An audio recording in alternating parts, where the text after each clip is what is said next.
Bonjour la team, j'espère que vous allez bien, que vous portez bien pour opposition. Quant à moi, je me porte très bien. Les gars, je viens de suivre 40 minutes d'échange entre le ministre Koné Katina et un journaliste qui sont enrichissants. J'ai décidé de vous faire part et de vous partager le contenu ici. Vraiment, le PPACI sait ce qu'ils sont en train de faire. Quand les hommes forts du président Laurent Gbagbo vous disent le président sera candidat, calmez-vous. Alors je peux vous dire avec certitude que vous devez vous calmer. Il y a une stratégie qui est posée. Il y a un plan. Il faut savoir, rien n'est fait par hasard. Et tout ce qui se passe là, on le savait déjà que ça devait se passer.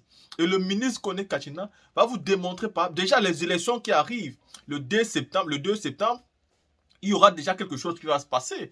Vous savez qu'il y a trop d'irrégularités dans la liste électorale. Et donc la première question qui se pose aujourd'hui, est-ce que l'opposition ira aux élections du 2 septembre avec cette liste électorale qui a tellement d'irrégularités? On parle de plus de 2 millions d'électeurs frauduleux. Vous imaginez ça? 2 millions d'électeurs frauduleux. C'est donc possible que 2 millions puissent faire basculer toute une élection. En Côte d'Ivoire, nous sommes d'accord. Une élection où on estime que 2 millions de personnes qui sont inscrites à l'intérieur sont fausses ou bien de nationalité douteuse, qui n'ont pas de père, qui n'ont pas de mère, qui ont 100 ans, qui ont 200 ans. Tout ça ne peut pas remplir toutes les conditions sine qua non pour aller à une élection apaisée.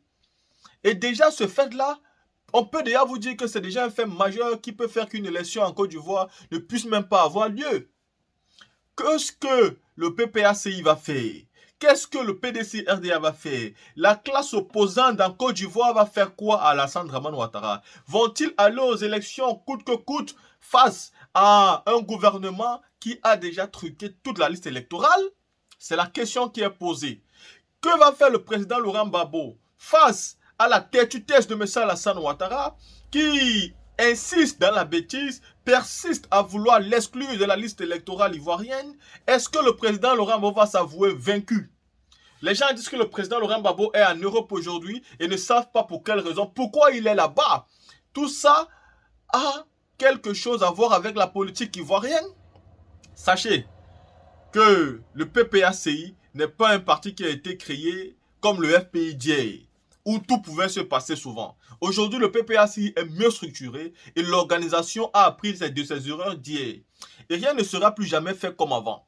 Ne vous précipitez pas. Nous voyons des gens qui viennent dire en commentaire « Oh, manifestez, vous parlez beaucoup. Si vous êtes trop pressé de manifester, sortez, allez-y manifester. » Ce n'est pas vous qui donnez le ton, ce n'est pas vous qui donnez le mot d'ordre. Il y a un chef. Et quand vous avez un chef, vous devez rester tranquille et attendre le chef. On ne peut pas comprendre ces militants. Si vous êtes des vrais militants du PPACI et vous êtes là, vous êtes pressés, oh, sortez, manifester. On ne se presse pas. Quand il y a un chef et que le chef montre la ligne de conduite, apprenez à regarder la ligne qui vous montre. Arrêtez de presser. Ou bien vous êtes des faux militants, hein, vous êtes des gens du RHDP déguisés en militants PPACI pour venir nous distraire. La team, écoutez cette vidéo-là qui est riche en informations. Écoutez. Ceux que l'on a appelés les Gore, Gbagbo ou rien.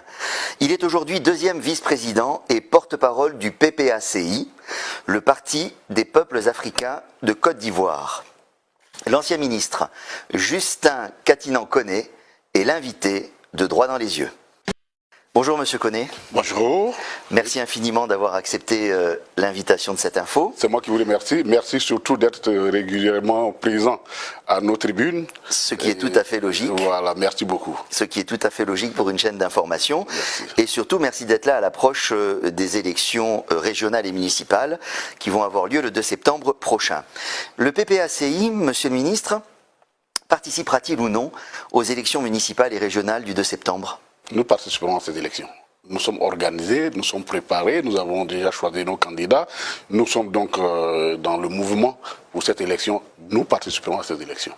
Même si le président Gbagbo n'est pas rétabli dans la liste électorale? Bon, alors, il y a deux choses à faire. Nous ne voyons pas pourquoi il ne serait pas sur la liste électorale. Donc pour moi, je ne pose même pas la question en termes de conditionnalité. Parce qu'une injustice, il faut la réparer. Quand l'injustice est courante, il faut la réparer. Donc, moi, j'ai aucun souci. Moi, je pense qu'il sera sur la liste électorale. Évidemment, nous en faisons un point d'honneur. C'est un point important, un point d'honneur pour nous. Mais pour le moment, en tout cas, en ce qui concerne notre parti, nous n'avons pas encore pris une autre décision en dehors de celle de participer aux élections. Mais s'il y a un changement, vous serez informé. Vous pourriez être amené à aviser au cas où les choses ne changent pas. Oui, il y a beaucoup d'éléments. N'oublions pas quand même que nous avons déposé, il y a le cas du président Laurent Gbagbo qui est un cas inacceptable, mais il y a aussi le fait que nous avons relevé des irrégularités énormes sur la liste électorale. Et évidemment, nous avons fait ces réclamations. Vous avez été tous témoins que nous avons à peu près 2 millions de personnes qui sont dans une situation où, qui n'ont pas de filiation. 2 millions de personnes qui n'ont pas de filiation. Vous imaginez bien sûr qu'une telle liste électorale... On va rentrer dans l'explication de la problématique telle que vous la comprenez et vous la posez. L'ancien président, donc M. Laurent Gbagbo, sous le coup d'une condamnation encore de 20 ans de prison en Côte d'Ivoire depuis 2018, et par conséquent déchu de ses droits civiques, ne figure pas sur la liste électorale qui a été publiée par la Commission électorale indépendante. En l'occurrence, la CEI applique la loi. Quelqu'un qui est déchu de ses droits civiques ne peut pas voter. Alors vous dites c'est un scandale et une violation du code électoral. Est-ce que vous pouvez expliquer cela? Alors premièrement, le président Laurent Gbagbo n'a pas été déchu de ses droits civiques. Puisque nous ne savons même pas ce qu'est l'élément de droit qui fonde son exclusion. On dit qu'il a été condamné, c'est une rumeur pour nous. C'est une rumeur pour le président Laurent Gbagbo. Puisque au stade où je vous parle... Je ne comprends pas ce que vous dites, parce que la condamnation, elle existe. Non, elle n'existe pas pour nous, puisque nous n'avons jamais reçu de notification de cette condamnation. Le président Laurent Gbagbo n'a jamais reçu une notification de cette condamnation. Donc on ne sait pas, pour nous, elle n'existe pas. Donc vous vivez ça comme une fiction? Pour nous, c'est une rumeur. Et donc, et justement, c'est comme c'est une rumeur. Pourtant, à la cour d'assises, je pense qu'ils ne la voient pas comme une rumeur. Ah oui, ça c'est le problème, puisque ce n'est pas eux qui ont jugé. Ils ont jugé ils sont censés avoir jugé une personne. Donc cette personne-là, il y a des procédures pénales qui sont connues de tous. On ne peut pas juger quelqu'un sans l'avoir au moins informé. C'est la moindre des choses. Alors où est le scandale? Sans l'avoir envoyé après la décision d'informer des choses. Où est le scandale et où est la violation de la loi? La violation, elle est à 3 niveaux. Ouais. 3 niveaux. Alors, on va distinguer d'abord la question du procès et la question de son inscription sur la liste électorale. En ce qui concerne le procès, il y a 3 éléments fondamentaux qu'il faut relever. C'est un procès au pénal. Un procès au pénal dans tous les pays du monde, sauf si on retourne dans l'Inquisition. Mais je suppose qu'en Côte d'Ivoire, on est encore dans un État moderne, je le suppose. Et donc, sur cette base-là, il y a des règles fondamentales. Je ne peux pas vous convoquer et aucun juge ne peut vous juger sans que vous ne soyez informé. Ça, c'est la première des choses. Donc, M. Gbagbo dit qu'il n'a pas reçu la notification. Il ne le dit même pas, c'est la réalité. Puisque pour vous informer, voici ce que la loi dit de façon résumée, vous faites la citation à personne. L'expression à personne en droit, c'est-à-dire que vous vous mettez à la personne poursuivie. Ou du moins vous donnez, même si ce n'est pas la personne, vous déposez dans les mains de quelqu'un qui, de façon évidente, vont permettre au président ou à la personne accusée de pouvoir donc recevoir cette notification. Mais tout le monde sait qu'en Côte d'Ivoire, et comme le président Laurent Gbagbo a dit, ce n'est même pas le monde, c'est l'univers. C'est-à-dire que les Martiens, les Jupitériens, tout le monde sait que le président Laurent Gbagbo n'était pas en Côte d'Ivoire. Seuls les juges qui l'ont pourtant envoyé là-bas, et le gouvernement qui l'a envoyé avec son avion ne sait pas où il se trouvait, ne savait pas où il se trouvait. Alors c'est à ce niveau-là que dans première violation, on ne peut pas juger quelqu'un sans qu'il ne soit, il n'ait été atteint.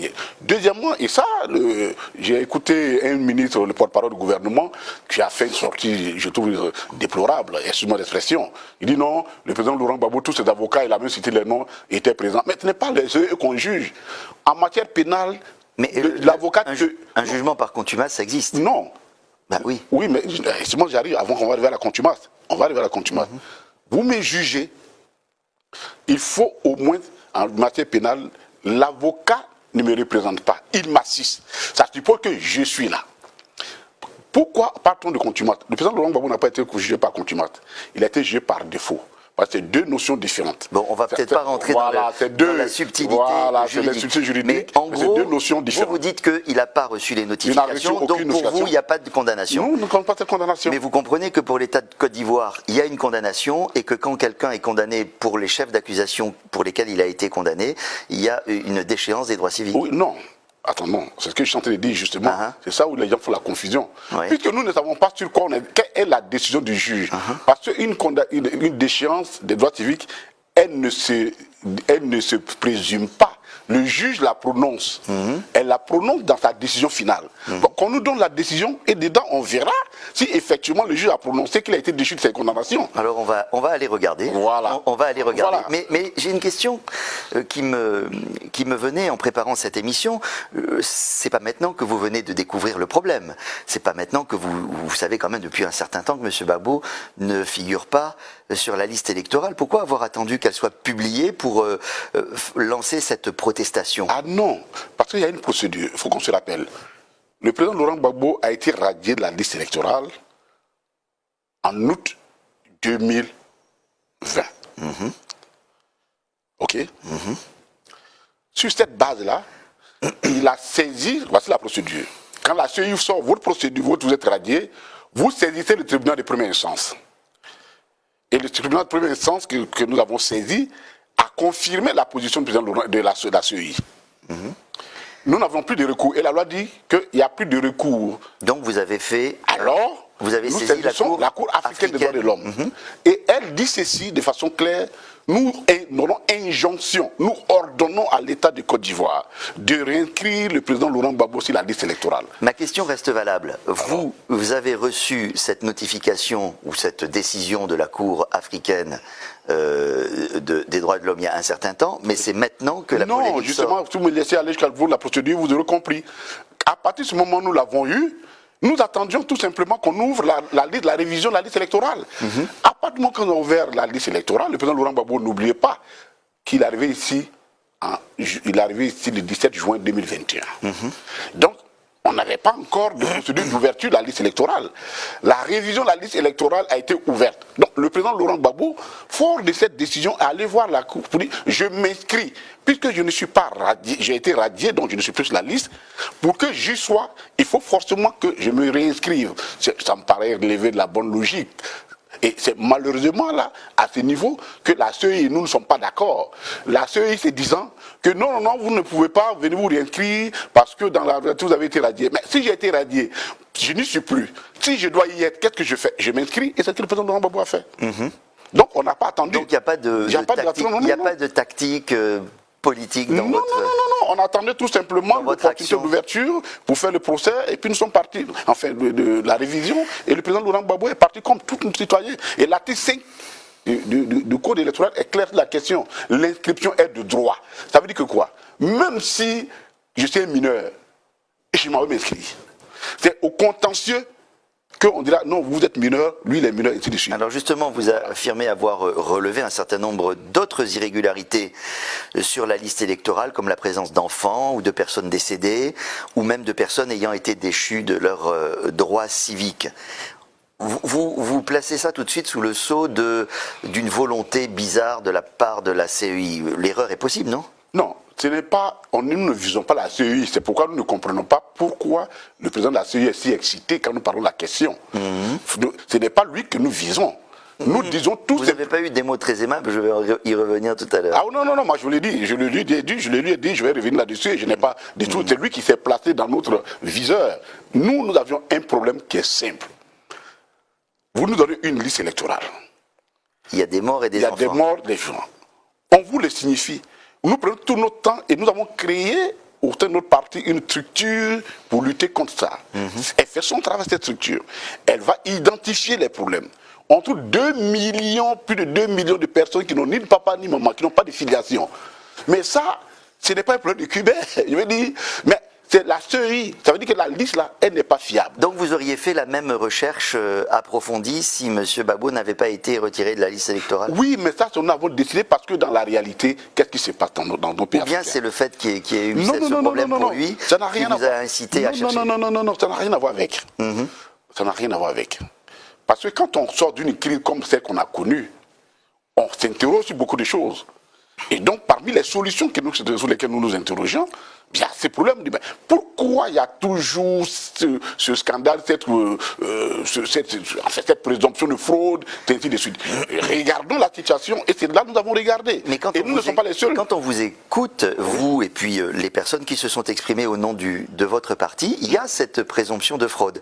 Vous avez dit du président de la CEI, il veut justifier l'injustifiable. Oui.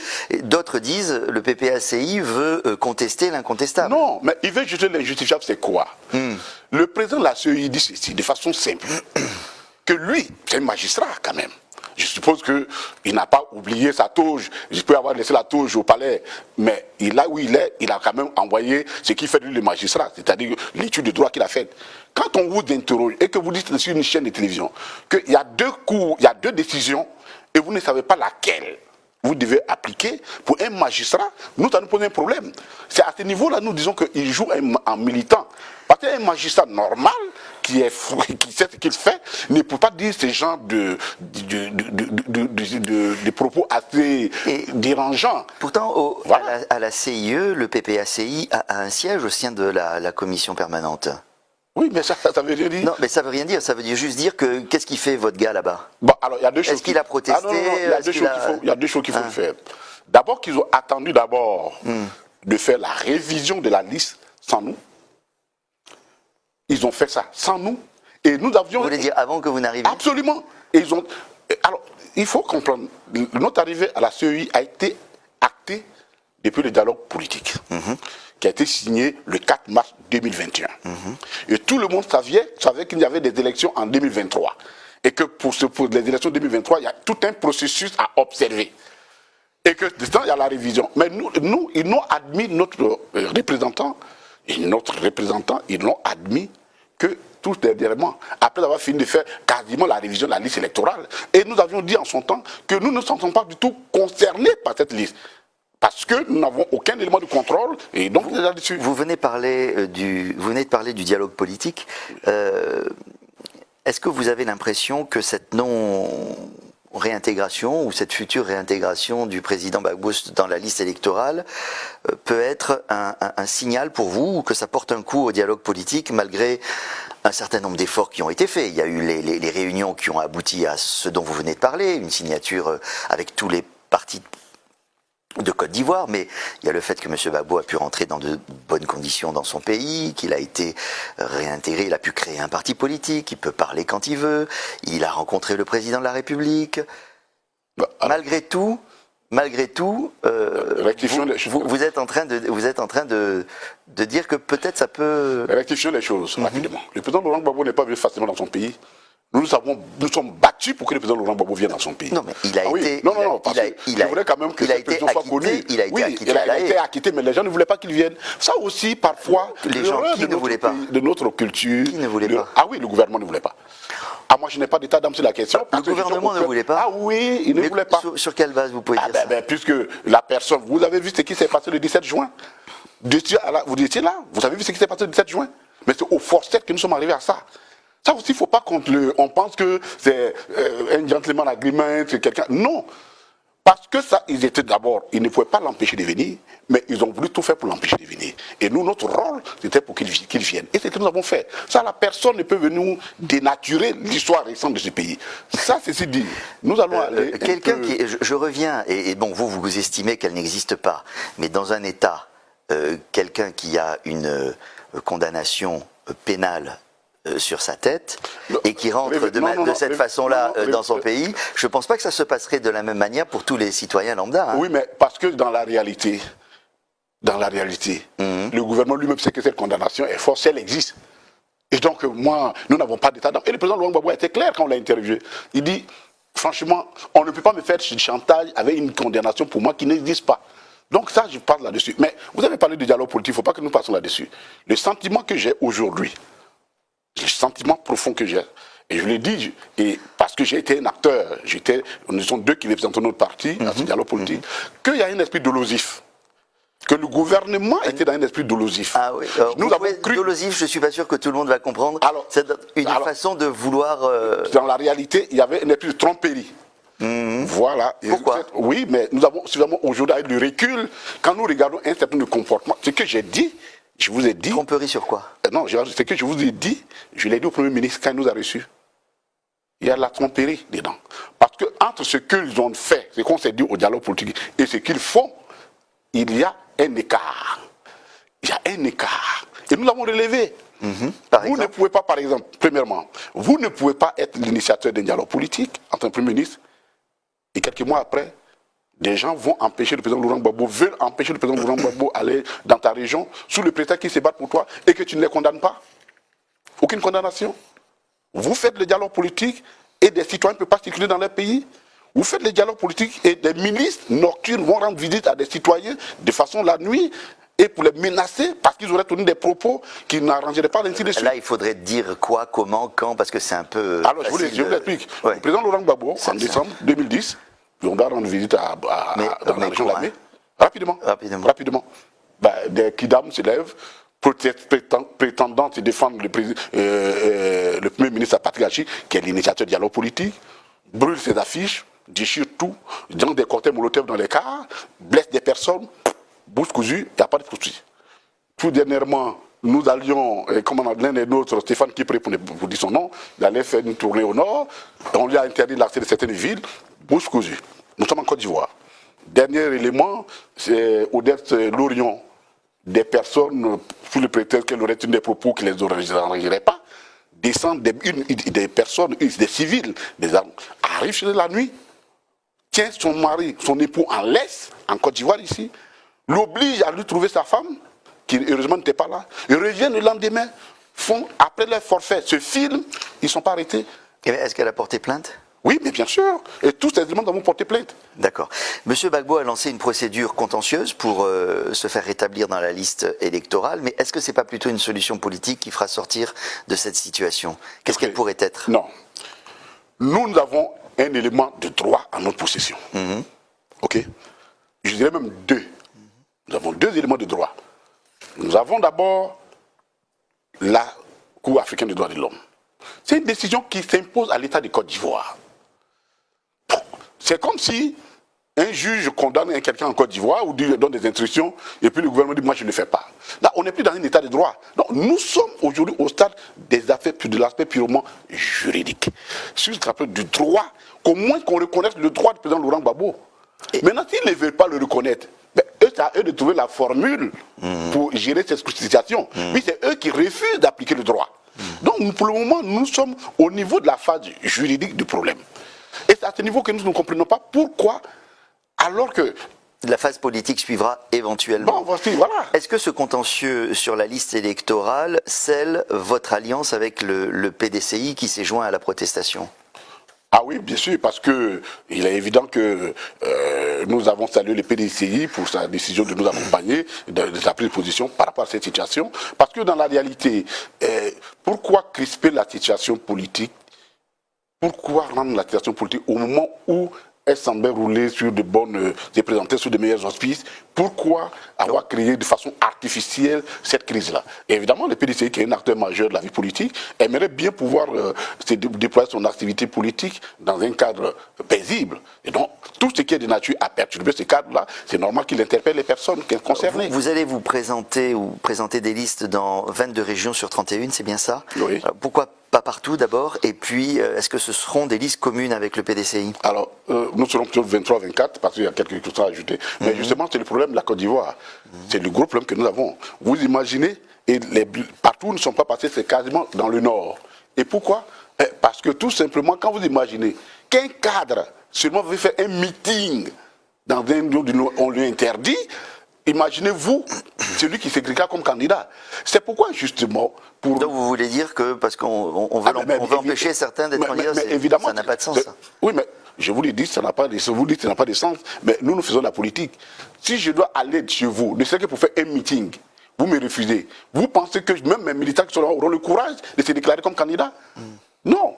Donc si le minimum qui est du droit, qui est le plus simple, le droit de manifester, est refusé des citoyens, c'est des signaux forts que nous donnons à la société, aux autres, et c'est cet esprit de violence entre griffes, qui fait qu'effectivement, nous avons des militants, des camarades du Nord qui ont bien envie, mais qui craignent justement cet esprit de violence qui n'a jamais quitté encore le RADP. Justement, vous-même, vous allez vous présenter à la mairie de Port-Bouët. Oui. Bon, vous êtes un homme du Nord, vous n'êtes pas du cru, on va dire, Oui. mais je crois que vous comptez sur votre personnalité. Vous avez dit, c'est moi seul qui peux régler les problèmes de Port-Bouët par mon charisme, ma personnalité, ma puissance pour convaincre le gouvernement. Alors, allons donc. Le journaliste, il a caricaturé. Ah bon? J'ai repris ceci et je vais le réfléchir de ce que j'ai dit.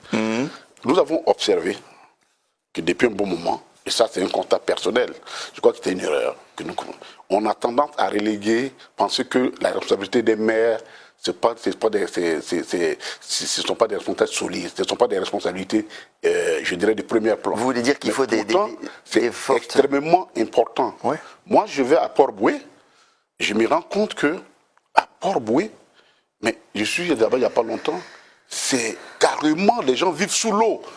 Les gens sont inondés, ils vivent sous l'eau. Il faut quelqu'un assez capable d'interpeller le gouvernement sur cela.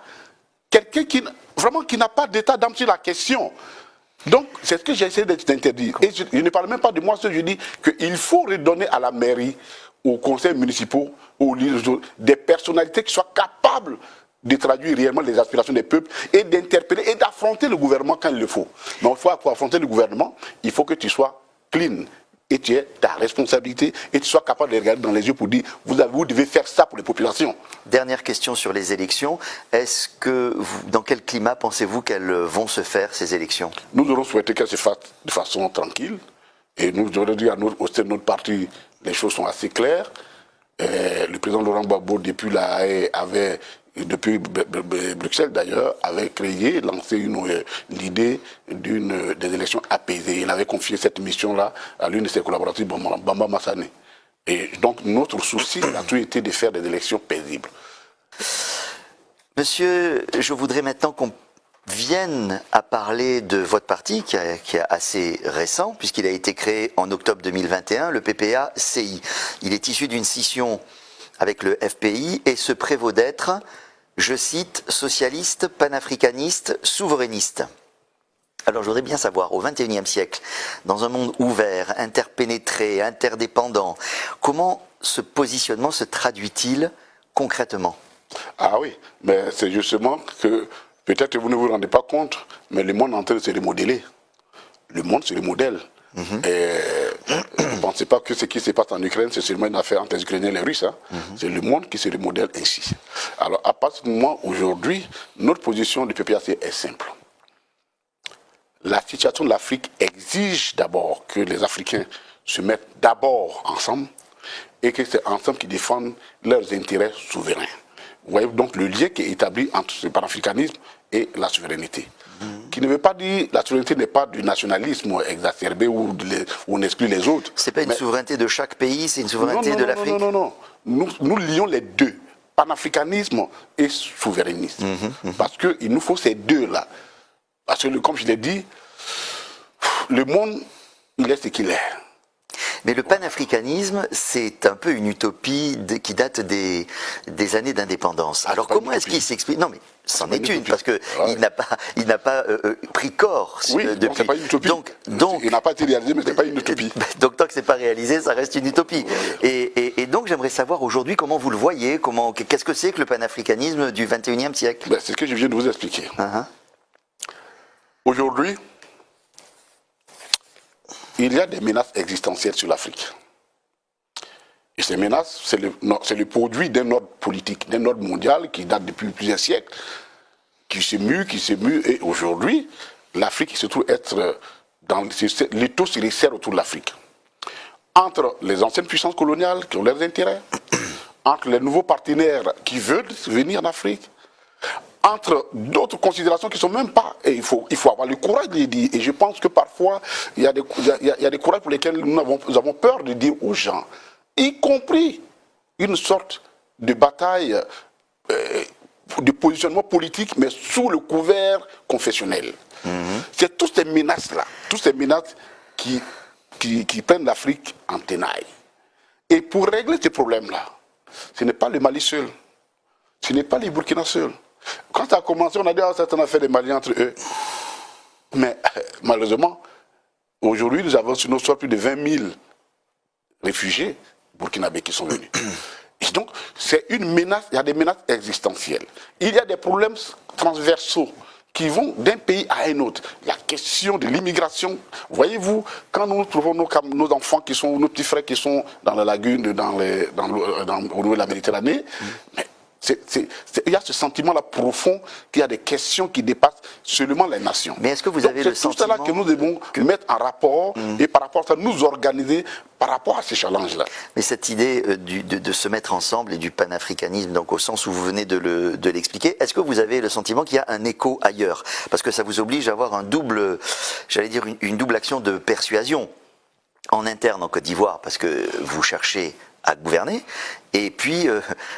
avec tous les autres sur le continent, c'est un double front, ça. Je le dis toujours, et je pense que le président Laurent Gbagbo a bien compris. Pourquoi? Parce qu'avec du recul, nous tous nous rendons compte d'une réalité. La réalité, c'est quoi? C'est que beaucoup de personnes ne comprennent pas le combat du président Laurent Gbagbo en 2000. Ils se sont ligués avec les adversaires des Africains pour combattre le président Laurent Gbagbo. Mais aujourd'hui, les choses sont totalement en train de changer. Quand je vous l'ai dit, en connaissance des causes. Aujourd'hui, le PPACI a une branche au Mali. PPACI Mali. Le Burkina Faso, nous sommes en alliance avec beaucoup de partis qui veulent s'intégrer.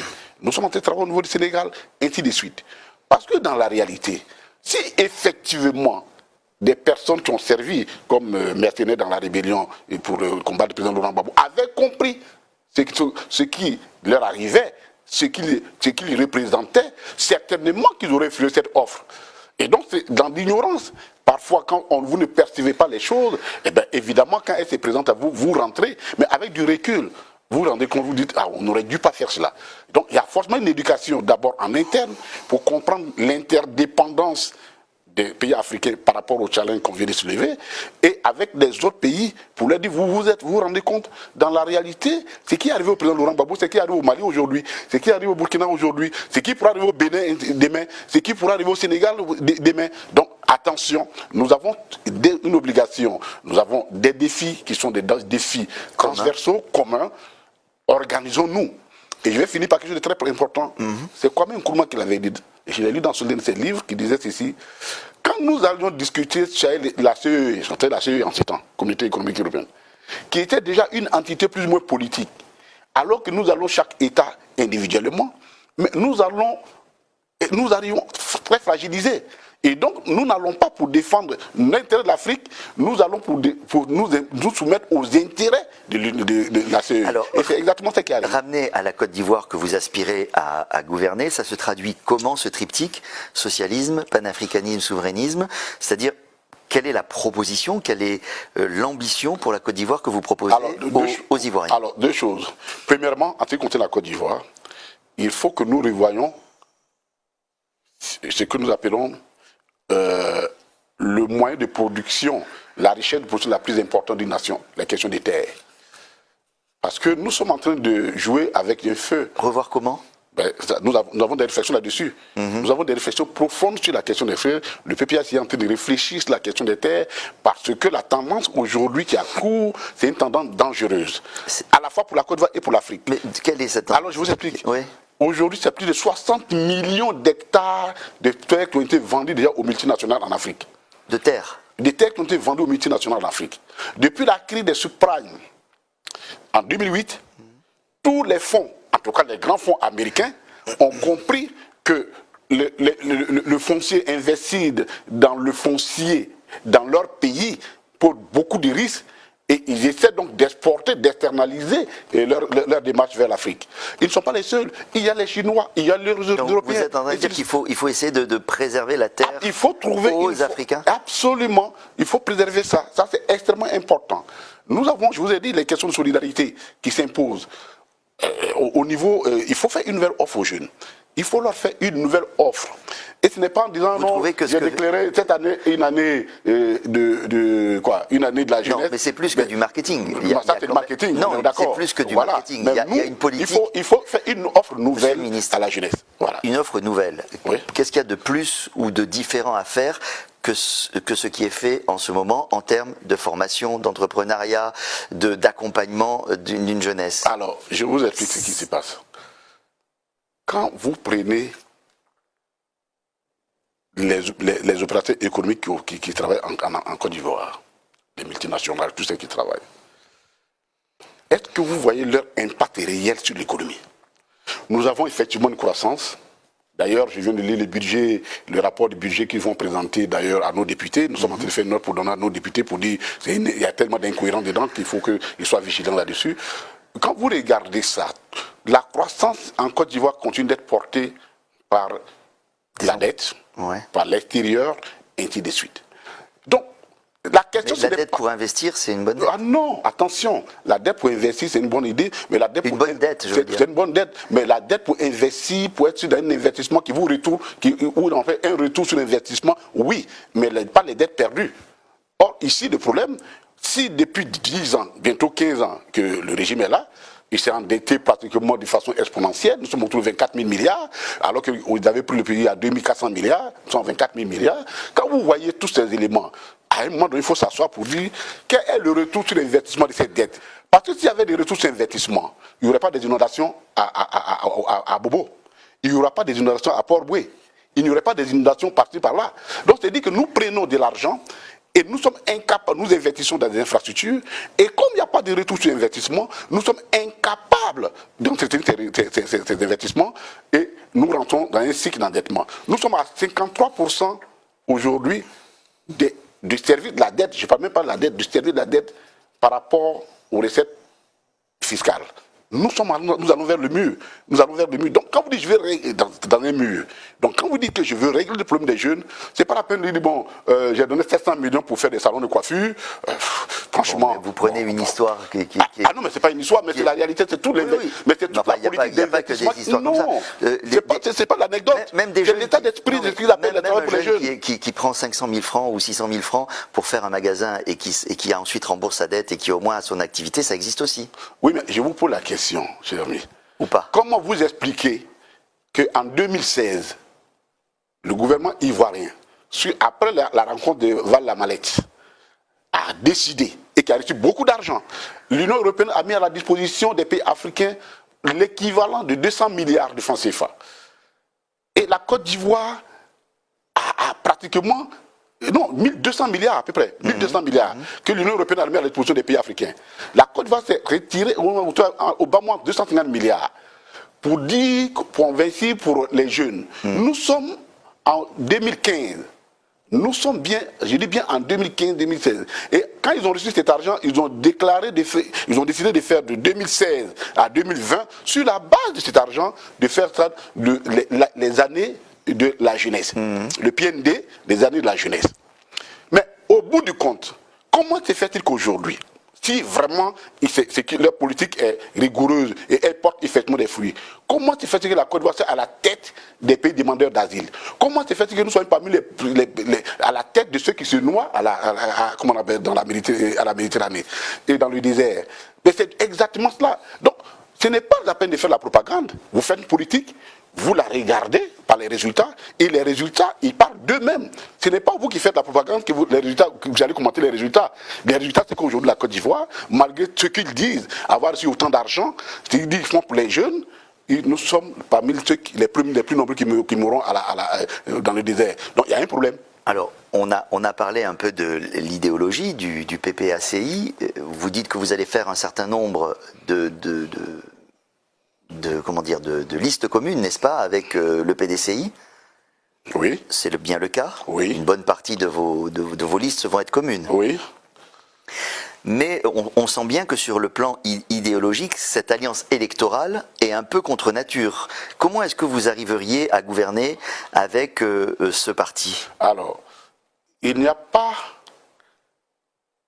Et d'abord, nous faisons une liste commune. Et les projets de gestion des collectivités vont se discuter. Je vais dire, ce n'est pas Et parce plus que... tard, l'État. Hein? Et pour l'État. Ah oui, ici pour l'État. Il y a quand même une grosse différence d'approche. Non, nous envisageons, parce que là, nous sommes en phase, aujourd'hui, nous sommes en alliance électorale.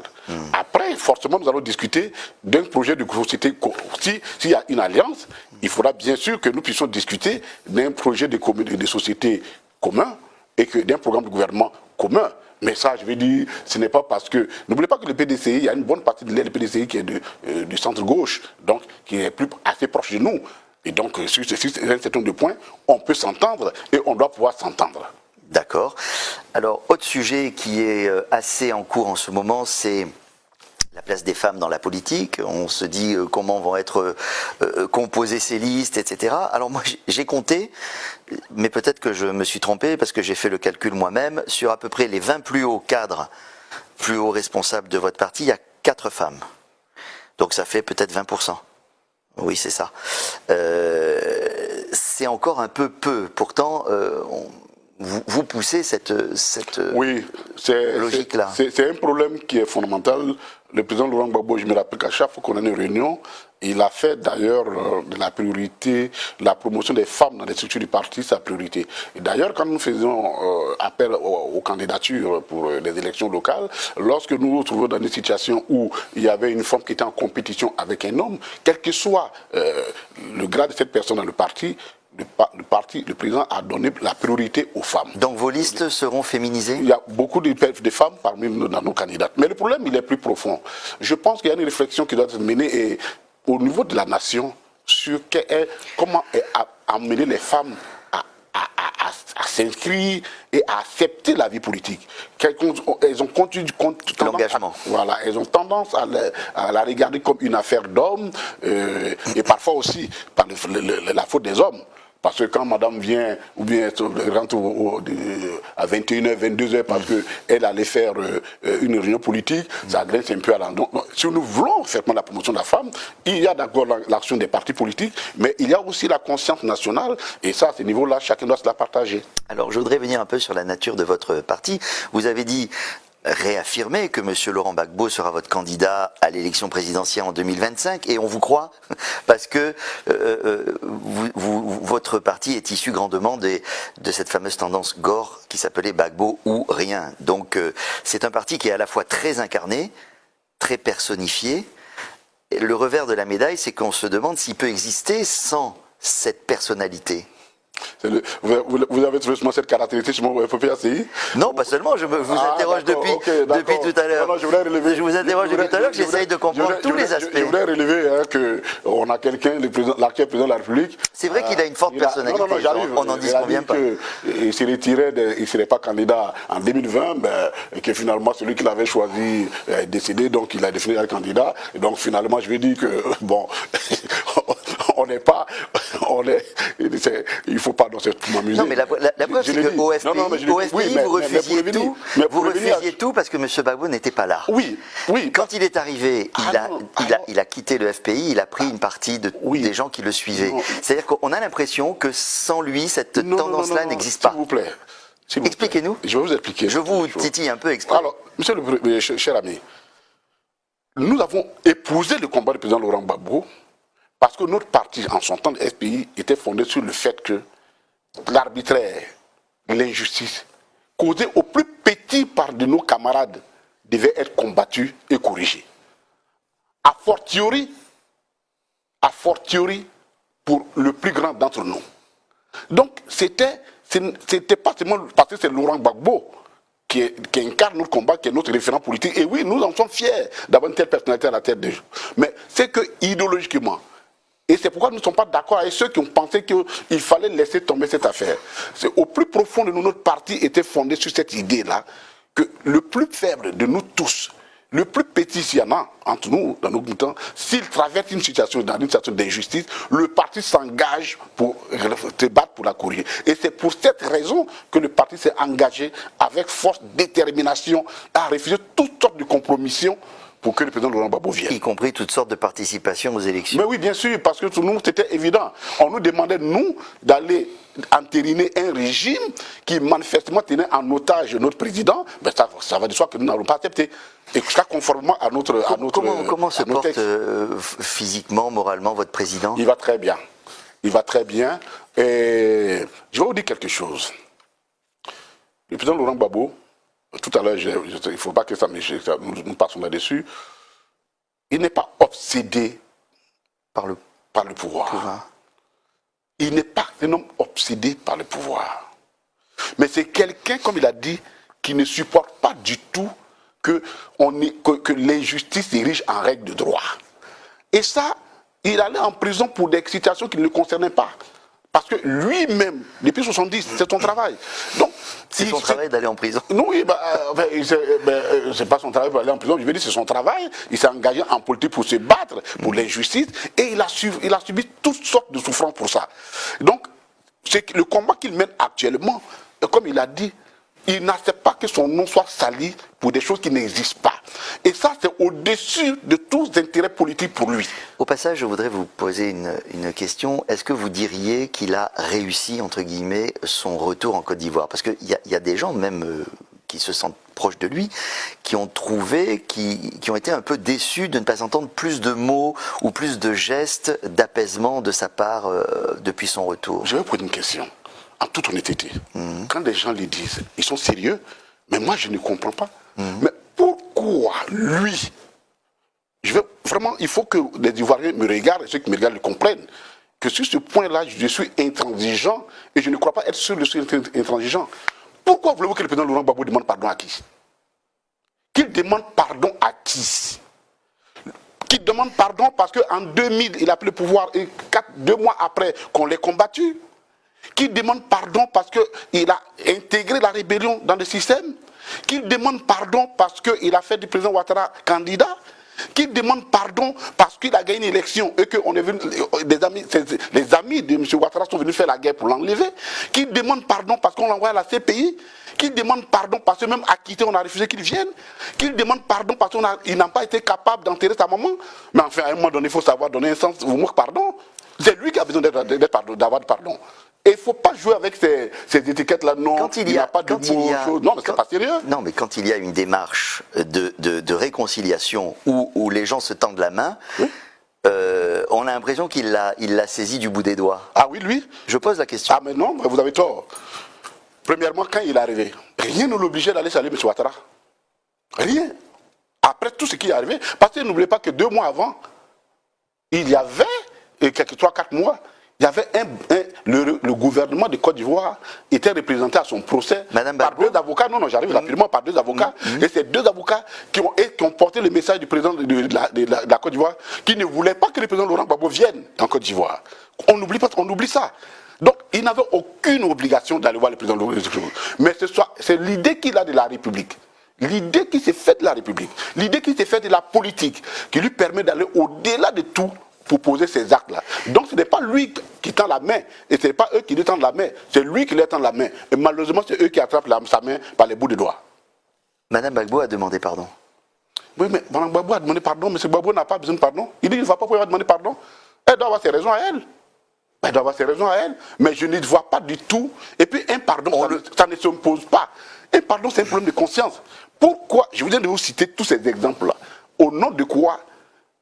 Et il est là-bas. On le condamne ici à des prisons, on le radie de la liste électorale, on lui dit, il y a une duché qui lui dit faites. On ne va pas refaire parce qu'il nous reste très peu de temps.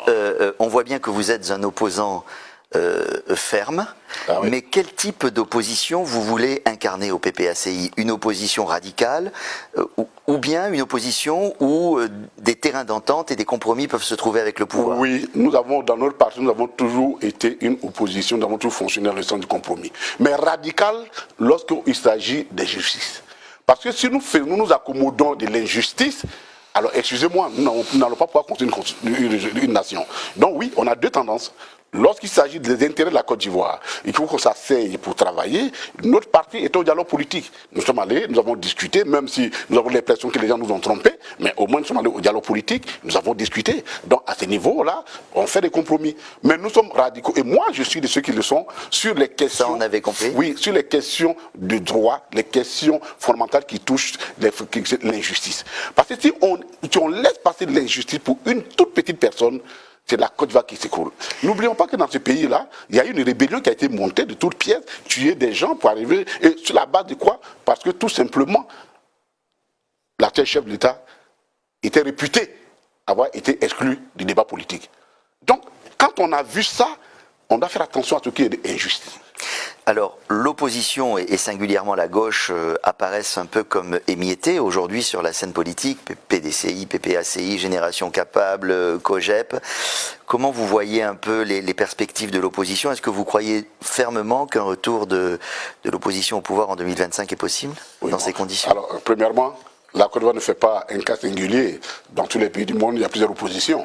Deuxièmement, les alliances existent, tactiques existent. Et donc nous sommes en pleine réflexion pour les alliances tactiques. Donc à ce niveau-là, il n'y a pas de souci. Merci Monsieur Koné, merci Monsieur le ministre d'avoir répondu à nos questions. C'est moi qui vous remercie. Après avoir écouté cette vidéo riche en informations, je sais qu'elle vous a intéressé. Nous sommes tous d'accord aujourd'hui que le PPACI, le PDCI, RDA, je vais dire les vrais partis d'opposition, parce que nous avons l'impression qu'il n'y a plus beaucoup de partis d'opposition. Aujourd'hui, certains partis d'opposition préfèrent attaquer d'autres partis d'opposition. Ils ne viennent pas se rallier à la cause claire, précise et nette. J'ai envie de dire, imaginez des partis d'opposition, si vous voulez vous rallier, comme par exemple le MGC de Madame Simone Yves Barbeau, si ça veut se rallier, elle ne va pas rester tranquille à attendre que Barbeau et Bédié viennent vers elle pour se rallier. Non, c'est elle qui doit aller demander une alliance. Parce que ces deux autres partis-là ont plus de la contenance que son parti. Il ne faut pas se mentir. Et dans la politique, c'est-à-dire, on fonctionne aussi en termes de ça. Peu importe le parti d'opposition qui veut se rallier, c'est lui qui doit aller vers ces deux partis qui sont déjà les meilleurs partis de la Côte d'Ivoire en termes d'opposition. Nous avons très bien vu que Guillaume Soro dans l'opposition n'a rien pu faire. Je dis Guillaume Soro n'a rien pu faire. Il a fui, il est en exil. Il n'est pas capable de faire quelque chose. Il n'a pas les capacités. S'il n'a pas d'armes, il ne peut rien faire, il ne peut rien créer. Guillaume Soro ne peut rien créer s'il n'a pas les armes à main.